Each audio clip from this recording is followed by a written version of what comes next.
La SAP, Société des ambianceurs et des personnes élégantes. La SAP est une habitude aujourd'hui qui a fait croire à beaucoup que c'est une culture congolaise, alors que c'est quelque chose qui est basé d'un complexe d'infériorité, c'est quelque chose qui est basé d'une aliénation, comme le disait Frantz Fanon. Mais comme toujours, l'art des Congolais, c'est de s'accaparer des idioties. On ne cherche jamais à s'accaparer des vraies choses. Mais quand c'est vraiment de la distraction, des choses stupides, on est très vite chaud sur ce genre de sujet-là. Il y a plusieurs grands acteurs sur ce sujet, en tout cas qui revendiquent cette question de la SAP, cette forme de stupidité, pour ne dire que ça. Mais avant toute chose, avant de commencer et de rentrer dans le vif du sujet, si vous venez de découvrir la chaîne Terre Noire, sachez qu'ici, on parle d'Afrique, on parle de noir, on parle de tous les sujets qui tournent autour de l'africanité. Si vous êtes intéressé par ce genre de sujet, les amis, n'hésitez pas à vous abonner, ça nous permet de nous faire connaître un peu plus dans la communauté. Jingle.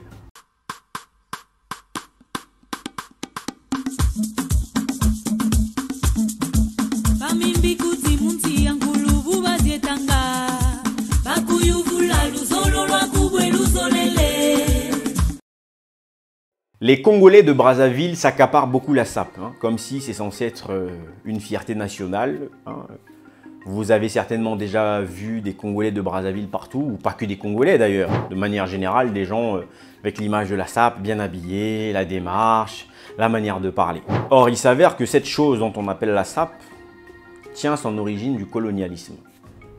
Pour celles et ceux qui ne savent pas, la SAP est née du colonialisme. Je vais vous raconter un petit peu l'histoire assez rapidement. C'est-à-dire que lorsque les colons arrivaient en Afrique, en l'occurrence là c'était le cas du Congo-Brazzaville, un des colons très connus du Congo-Brazzaville s'appelait Pierre Savognan de Brazza. C'est d'ailleurs à cause de ce nom de Brazza qui a été finalement donné à la ville que l'on connaît aujourd'hui qui s'appelle Brazzaville, qui à la base est censée s'appeler Mfoua. Mais bon, vous voyez bien le degré d'aliénation, on reste sur cet état d'esprit de dire Brazzaville pour prendre Pierre Savognan de Brazza. Mais bon, il n'y a pas de problème, le sujet aujourd'hui n'est pas celui-là, nous allons revenir sur la SAP. Donc les colons venaient, ils avaient une certaine manière de s'habiller. Le casque colonial, la tenue, enfin c'était un petit peu comme la tenue militaire des officiers à cette époque. Donc ils avaient voilà une tenue, ils avaient des ceintures, ils avaient, je ne sais pas comment est-ce que ça s'appelle, mais ils avaient quelque chose en tout cas au niveau de l'épaule qui passait jusqu'à la taille. Les Africains, de manière générale, les Congolais en tout cas en l'occurrence, quand ils voyaient cela, ils voyaient un homme par excellence. C'est pour ça que je parle de l'aliénation. Pour eux, justement, le colon, c'était l'homme par excellence. Puisque le colonisateur les a fait comprendre qu'ils étaient des cabris, des animaux, des gens qui ne servaient pas à grand-chose, des gens qui n'avaient pas de cerveau capable de réfléchir, et que lui, le colon, était l'homme par excellence. Donc, le seul souhait de beaucoup de colonisés, c'était de ressembler au colon. Et c'est de ça que naît l'esclavage. Je ne sais pas si je me fais comprendre. C'est-à-dire qu'il y a un mouvement où des gens commencent à imiter les colons, dont un grand parmi ces gens-là s'appelait André Grenard-Machoua. Donc André Grenard-Machoua a adopté cette attitude. Aujourd'hui, on ne peut pas, attention, on ne peut pas aujourd'hui reprocher à M. Machoua d'avoir cet état d'esprit parce qu'il est né dans un environnement où il y avait un degré d'aliénation auquel il ne pouvait rien faire. Et donc lui comprend cette logique un petit peu de la SAP, enfin c'était pas la SAP à cette époque-là, il commence donc à adopter les habitudes des colons, donc il veut s'habiller comme eux, casque colonial, et donc tout de suite les gens commencent à le différencier. Celui qui commence à ressembler au colon est quelque part valorisé. Et c'est de là que naît finalement la SAP, qui derrière après est repris par beaucoup de gens, voilà, cette culture de la SAP, de l'habillement, pas de problème. Donc ça c'était la petite partie histoire, on va revenir sur le sujet et des choses actuelles. Vous avez certainement entendu parler de Norba de Paris ou encore de Ben Moukasha, vous avez peut-être entendu parler de Joe Ballard ou encore le Bachelor. Alors le Bachelor c'est différent, le sapeur qui s'appelle Bachelor c'est encore différent parce que lui finalement a quand même été dans une dimension économique. Mais je vais arriver très vite dans le détail, vous allez comprendre pourquoi. Je le mets dedans en tant que sapeur, mais quelque part, je le mets un peu de côté parce qu'il a quand même une dimension économique de la chose. Je serai en tout cas moins dur avec le Bachelor par rapport aux autres. Alors, mon premier problème sur la constitution culturelle de cette activité. D'abord, c'est une activité qui est née du colonialisme. Ok, il n'y a pas de problème, on a compris, c'est le colonialisme. On a adopté quelque chose qui venait du colon. Ce n'est pas la seule chose qu'on a adopté d'ailleurs, donc on ne va pas faire de ça un crime parce qu'on a adopté quelque chose. Il faut maintenant essayer d'en déduire comment dire, la suite de la chose finalement. À partir du moment où on veut transformer, on veut faire de la chose africaine, il faut donc qu'on rajoute cette touche d'africanité en quelque sorte. Or, ça n'est pas le cas parce que lorsque l'on voit l'environnement économique de cette activité, c'est un environnement qui est toujours relié aux Occidentaux. Lorsque vous voyez la plupart de vos sapeurs qui très souvent, hein, c'est des gens qui ne savent que parler, qui n'ont pas grand-chose dans la tête, qui finalement ne gagnent rien dans tout ça. Ils sont là à scander des marques de Emporio Armani, des Jean-Marc Weston, qui sont en l'occurrence des Occidentaux. Donc la dimension économique pour ça, c'est foutu. Donc à partir du moment où vous prenez quelque chose qui naît du colonialisme, d'accord, vous voulez faire de ça quelque chose de culturel, vous avez valorisé ça à tel point que c'est devenu, on a l'impression, quelque chose qui a toujours existé au Congo. D'accord, mais à partir de là, qu'est-ce que vous faites d'un point de vue économique? Mais nous, on est toujours dans la stupidité. Nous, on préfère passer dans des vidéos, faire des démarches à la con, s'insulter, mais jamais dans la démarche économique. Là où les idoles devraient dégager, quand je dis les idoles, c'est-à-dire les personnes les plus connues dans la SAP, hein, puisqu'ils ont aussi leurs fans, devraient dégager quelque chose de positif, ramener tout ça à la culture africaine en quelque sorte, ou du moins faire une petite jonction avec la culture africaine, ce qui n'est pas le cas aujourd'hui. On se rend compte que finalement, on a en fait des grands sapeurs qui sont simplement des aliénés et des gens qui ont un tel degré de complexe d'infériorité qu'ils ne se rendent même pas compte de la stupidité de la chose. Vous avez donc rien de positif, que de la stupidité, des conflits, des insultes tous les jours à la télévision hein, quand il s'agit de sapeurs, de toujours vouloir prouver qui est le plus riche ou qui met la plus belle chaussure. Donc je ne sais pas comment est-ce qu'on veut éduquer une génération comme ça, comment est-ce qu'on veut avoir un impact sur la génération avec ce genre de stupidité.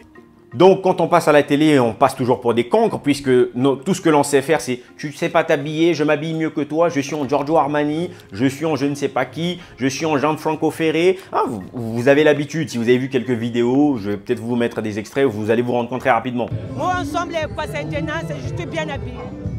Ça paye une doublure, c'est pas n'importe qui a comment ta chemise. Regardez comment je suis.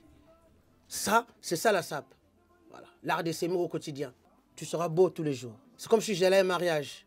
Donc on montre notre fanatisme hein, finalement aux couturiers occidentaux. Les Yves Saint Laurent, eux, ont réfléchi, ont construit, ont mis en place des choses et nous on veut avoir de la valeur grâce à des chaussures ou des vestes, je ne sais pas moi, de Yves Saint Laurent. Vous avez des tocards qui s'endettent pour avoir des chaussures à Jean-Marc Weston et des gens qui prennent des crédits pour aller s'acheter des habits. Derrière, vivent dans des HLM, derrière, n'arrivent même pas à avoir un terrain, ne peuvent pas construire leur vie. Ils vivent comme des gens qui gagnaient 200 € le mois, mais finalement, c'est pour prendre tout leur salaire et aller donner ça dans les magasins de chaussures.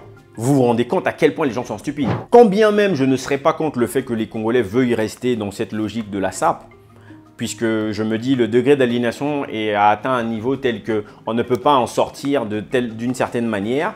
Et donc il faut finalement essayer de construire tout un écosystème derrière, construire un système économique qui va nous permettre finalement de gagner quelque chose. Là où la plupart de vos grands sapeurs, tocards qu'ils soient très souvent, n'ont pas la capacité de se dire qu'à un moment donné, il faut emmener tout ça dans la dimension économique. Tout ce qui les intéresse, c'est de faire savoir qu'ils savent s'habiller et de s'insulter sur Internet. Vous savez, c'est un petit peu comme l'activité du pagne aujourd'hui. Lorsqu'on parle de la question du pagne en Afrique, on dit que ce n'est pas un tissu africain. Je pense que le débat aujourd'hui ne serait pas d'abord de dire ce n'est pas un tissu africain, ce n'est pas un tissu africain, non. C'est d'abord de se réapproprier cette chose parce que c'est ce que font souvent les Occidentaux. Les Occidentaux, ce qu'ils ont subi, ils se sont réappropriés la chose, ils ont créé une industrie derrière. Nous, c'est ce qu'on n'est pas capable de faire aujourd'hui. Il faut qu'on puisse d'abord se réapproprier la chose.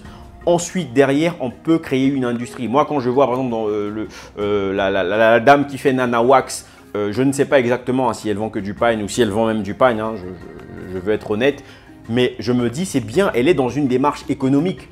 Là où d'autres sont seulement dans la critique, il faut d'abord prendre cette démarche économique. Et moi, je pense qu'effectivement, c'est ce qu'on aurait dû faire depuis très longtemps. C'est ce que vos tocards de sapeurs, pour la plupart, auraient dû faire. Quand j'entends des noms comme Norba de Paris qui est un sapeur qui est très très connu, je me dis, est-ce qu'à un moment donné, il ne lui est pas arrivé dans la tête l'idée de se dire, mais il faut que je ramène quelque chose d'africain. Si finalement beaucoup de Congolais me suivent, si j'apporte une touche africaine dans tout ça, si j'apporte un petit rapport à l'africanité dans tout ça, ça devrait potentiellement marcher parce que lorsque l'on voit les couleurs que ces gens mettent, soyez d'accord avec moi, beaucoup de couleurs, personne ne mettrait ça, ils osent parce qu'ils sont sapeurs. Pourquoi n'apportent-ils pas aussi cette touche africaine pour commencer à ramener la culture africaine là-dedans? Mais non, ces gens-là, ça ne les intéresse pas. Tout ce qui les intéresse, c'est de montrer qu'ils ont de la marque. Ce qui est d'une stupidité incroyable. Quand je vois, pour moi, la plupart des grands sapeurs, des grands noms auraient dû avoir des marques. Ils auraient dû créer tout un écosystème où finalement, au lieu que ce soit encore les Occidentaux qui en bénéficient, mais qu'on aurait potentiellement les grands sapeurs qui ont créé des marques.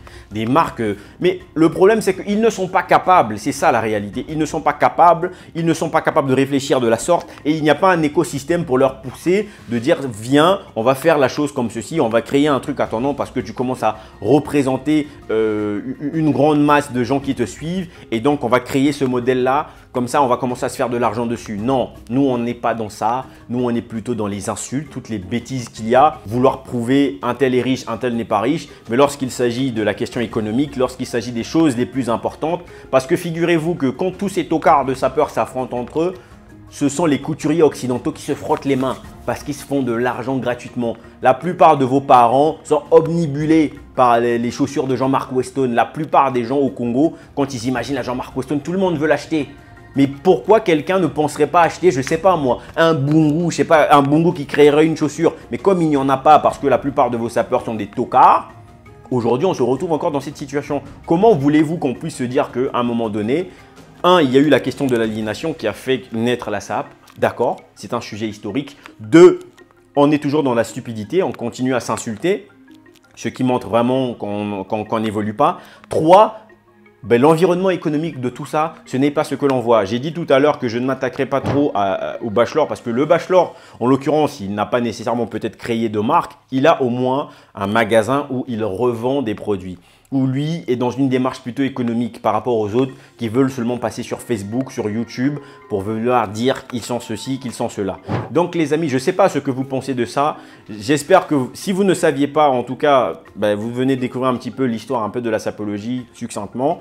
En tout cas, je ne sais pas ce que vous pouvez dire de la sape. Si vous avez déjà vu un sapeur quelque part, ce que vous en pensez, dites-le moi en commentaire les amis. Je me ferai le plaisir de répondre. On se dit à très bientôt dans une prochaine vidéo. Imeni.